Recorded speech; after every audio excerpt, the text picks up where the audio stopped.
I'm gearing up for Ikaria, and I'm making the simplest grilled zucchini salad, an island classic. Slice zucchini on the bias into thick ovals, about a half an inch thick, maybe a little more. Drizzle with some extra virgin Greek olive oil and sprinkle with sea salt.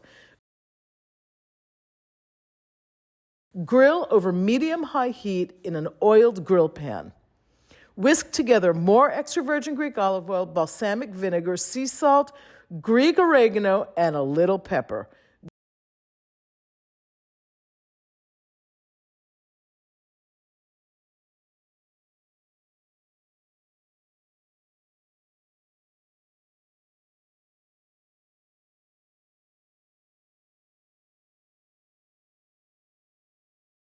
Drizzle that over the zucchini after it's grilled, and yum, yum, yum, yum, yum, enjoy.